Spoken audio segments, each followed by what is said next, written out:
बोलो शिव शंकर भगवान की जय। ओम नमः शिवाय। कर्पूर गौरम करुणावतारम संसार सारम भुजगेन्द्रहारम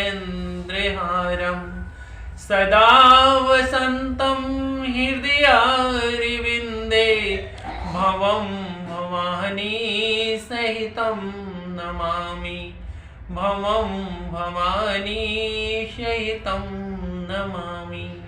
बोलो श्री कृष्ण भगवान की जय। बोलो शिव शंकर भगवान की जय। प्यारे मेरे भक्तों, आज हम गुणनिधि की कथा और आगे की तरफ सुना रहे हैं कि ब्रह्मा जी ने कहा कि हे नारद, शिव गणों के ऐसे वचन सुनकर यमदूत लज्जित होकर वहां से फिर यम जी के पास वापस आ गए और उन्होंने कहा कि हे यम जी, वह जिसकी हम आत्मा को लेने गए थे वह गुणनिधि तो भगवान का परम भक्त निकला, क्योंकि उसने दीप दान किया था और उसने शिव निर्मालय को भोग नहीं लगाया था, इसलिए कोई उसका अपराध नहीं बनता, क्योंकि भगवान शिव के गणों ने उन्हें आकर मुक्त करा दिया। इस पर यमराज जी ने भगवान को नमन करते हुए कहा कि हे शिव, हे मेरे गणों, आप सभी एक बात का विशेष ध्यान रखिएगा कि जो कोई भी भगवान का परम भक्त हो, रुद्राक्ष धारण करता हो और देह में भस्म लगाता हो और शिव जी का पूजन करता हो एवं आराधना में डूबा हो अथवा छल से भी भगवान शिव जी का बाना धारण किया हो, तो आप उसको कभी भी यमपुरी में मत लाइएगा और उसे मुक्त कर दीजिएगा और कोई कष्ट मत देना। यमराज ने शिव जी की ऐसी स्तुति करते हुए फिर कहा कि हे सदाशिव, आप मेरे पापों को क्षमा कीजिए, क्योंकि यह अपराध मुझसे अज्ञानतावश हुआ है। हे प्रभु, इस प्रकार मुझे क्षमा कीजिए। ब्रह्मा जी बोले कि हे नारद, गुणनिधि यमगणों से मुक्ति पाकर विमान पर आरूढ़ हो और शिवलोक को चला गया।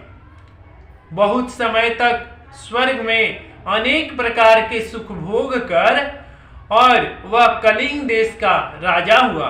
वहां के पहले राजा का नाम था इंद्र मुनि। गुणनिधि ने उन्हीं के यहाँ जन्म लिया तथा कदर्म के नाम से प्रसिद्ध हुआ। वह शिव जी का अनन्य भक्त हुआ और इंद्र मुनि अपने पुत्र में राजा का सभी गुण देखकर, सभी लक्षण देखकर अपना संपूर्ण राज उसको समर्पित कर दिए और स्वयं रानी सहित वन में जाकर शिव जी की कठिन तपस्या करने लगे। शिवलोक को प्राप्त होने के बाद कदर्म को पूर्व जन्म का स्मरण हो आया, इसलिए वह समस्त शिवालयों में दीप दान करने लगा और उसने प्रत्येक मंडलेश्वर को आदेश दिया कि जितने भी शिवालय हो वहां दीप जलाया जाए और जो इस आज्ञा का उल्लंघन करे उसका सिर धड़ से अलग कर दिया जाए। गांव के स्वामी इस भय से दीप दान करने लगे एवं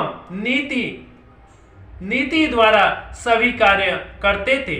उसने अपनी नीति द्वारा जनता को प्रसन्न किया। वह जीवन भर भगवान शिव जी को दीप दान से अचेत न रहा। जब उसकी मृत्यु हुई तब वह पुण्य से वह शिवलोक को प्राप्त हो गया। उसने शिवालय में अनेक प्रकार के आनंद भूख और शिव चरणों का ध्यान धरता रहा। उसके पश्चात उसने मृत्यु लोक में जन्म लिया।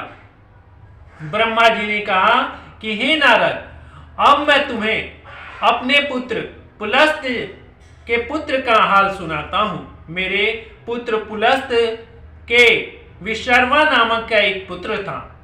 विशर्वा की 3 पत्नियां थीं। वे तीनों ही भगवान विष्णु की परम भक्तिनी थीं और शिव जी की भक्ति किया करती थी। विशर्वा की सबसे छोटी पत्नी जो विभीषण जी की माता थी, जो विभीषण विष्णु जी के ऐसा भक्त हुआ कि वह इस अथाह सागर से पार हो गया और विशर्वा की मझली पत्नी से 2 पुत्रों का जन्म हुआ, रावण और कुंभकर्ण। तुम्हारे श्राप के फलस्वरूप वो दोनों राक्षस कुल में जन्म लिए। वे दोनों ही शिव जी के परम भक्त बन गए और अनेक प्रकार के संसारी भोग विलासों से लिप्त हो गए। इनमें से रावण ने भगवान शिव जी की कठिन तपस्या किया और उनसे वरदान प्राप्त किया। उसने तेज प्रताप से संसार भर में राज्य किया। विष्णु जी भगवान ने उनका नाश करने के लिए स्वयं द्विभुज मानव अवतार लिया था, जिनका नाम राम हुआ। वह राजा दशरथ जी के पुत्र हुए और अयोध्या नरेश हुए, परंतु वे रावण का नाश नहीं कर सके। तब उन्होंने शिव जी की आराधना कर अपने कठिन तप से उनको प्रसन्न किया और शिव के अवतार अर्थात श्री हनुमान जी के अंश द्वारा श्री हनुमान जी के साथ लेकर वानरों की सहायता से रावण वध किया तथा उनके वंश को ही मिटा डाला। विशर्वा की सबसे बड़ी पत्नी का नाम था पटतिला। उसके उदर से ही गुणनिधि का जन्म हुआ, जिसका वर्णन पहले किया जा चुका है। विशर्वा ने पहले लंका में रहकर जो उचित था वह किया, फिर काशी में जाकर घोर तपस्या किया। इसमें शिवजी उस पर प्रसन्न हो गए। शिवजी का वरदान पाकर वह अलकापुरी का राजा हुआ तथा दिग्पति के नाम से प्रसिद्ध हुआ। उसे राज्य करते हुए 1 कल्प व्यतीत हुआ। वह धनवान और धनवाहन कल्प का आरंभ हुआ। उस समय गुणनिधि ने तपस्या आरंभ की। उसने दीपदान की संपूर्ण विधि कंठस्थ कर लिया और उसने बहुत ध्यान लगाया। अस्तुतः वह काशी में कठिन तपस्या करने लगा और हृदय के नेत्र खोलकर भगवान शिव जी के दर्शन प्राप्त किया।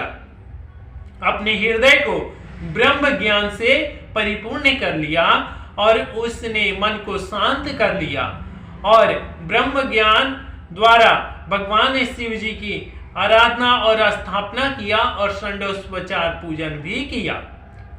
और पूजा करते करते गुणनिधि के शरीर का रक्त एवं मांस सभी सूख गया, केवल चर्म और हड्डी ही शेष रह गई। ऐसी अवस्था को देखकर, कठिन तपस्या को देखकर उसने भगवान शिव जी की आराधना में कोई कमी ना छोड़ी। उसकी ऐसी कठिन तपस्या को देखकर भगवान शिव जी एवं माता पार्वती जी उस गुणनिधि के पास पहुंच गए और वर मांगने के लिए कहने लगे। बोलो शिव शंकर भगवान की जय।